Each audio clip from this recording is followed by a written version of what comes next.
ব্ৰহ্মা গুৰুৰ বিষ্ণু গুৰুৰ্দেব মহেশ্বৰ গুৰুৰ সাক্ষাৎ পৰম ব্ৰহ্ম তস্मै শ্ৰী গুৰুৱে নমঃ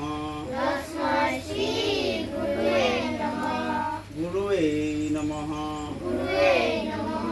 গুৰুৱে নমঃ ওম অখণ্ডমণ্ডলাকাৰম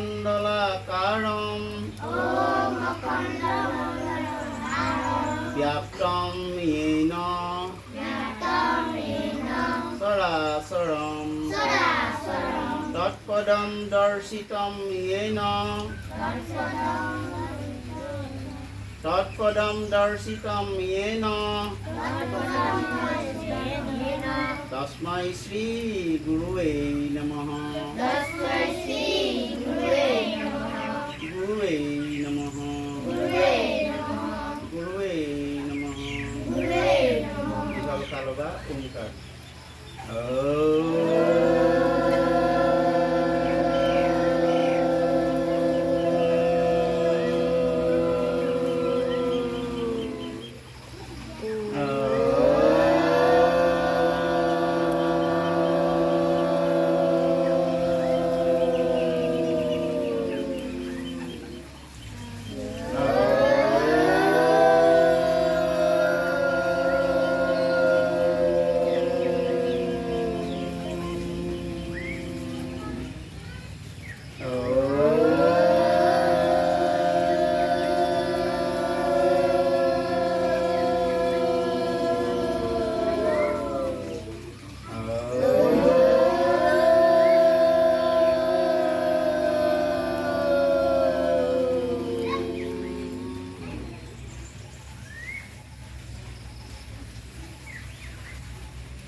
দুই হাত মোহাৰিবা ভালে চকুত দিবা চস্ত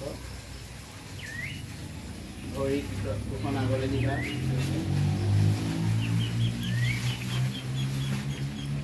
পশ্চিম উত্তানাখন কি আসন পশ্চিম উত্তানাখন চবেই কোৱা পশ্চিম উত্তানাখন কি কাৰণে কোৱা হয় আমাৰ পিঠিটো আগফালে হালি যায় পশ্চিম মানে পিঠি উত্তান মানে আগবাঢ়ি যায় সেইকাৰণে দীঘল হয় সেইকাৰণে কোৱা হয় পশ্চিম উত্তানাখন এই আসন কৰিলে এই চাপৰ ল'ৰাবিলাক ওখ হয় এনেকুৱা পবিত্ৰ নিচিনা ল'ৰা চাপৰবিলাকৰ কাৰণে বৰ ভাল ওখ হয় আৰু ওখবিলাক ধুনীয়া হৈ থাকে তাৰপিছত হাড়বিলাক ষ্ট্ৰং হয় স্নায়ুবিলাক তেজবিলাক চলাচল হয় তেজ চলাচল হয় মগজুলৈ পঢ়া শুনাত বুদ্ধি বাঢ়ে আৰু পঢ়া শুনাত মন বহে এইটো কৰিবা প্ৰথমে উশাহ লৈ দুই হাত আগলৈ এই ভৰি গাঁঠিত ধৰিবা এই পানী গাঁঠিত বা নহ'লে এই বুঢ়া আঙুলিত ধৰিব পাৰা দুই কপালখন আঁঠু ফালে নিদিয়ে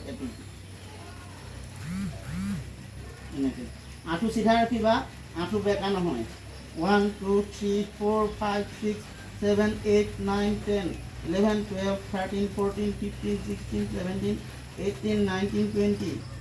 21 22 23 24 25 26 27 28 29 30 31 32 33 34 35 36 37 38 39 40 41, 42, 43, 44, 45, 46, 47, 48, 49, 50, 51, 52, 53, 54, 55, 56, 57, 58, 59, 60. এতিয়া হাতে কাণে চিধা হোৱা হাতখন ওপৰলৈ 1 2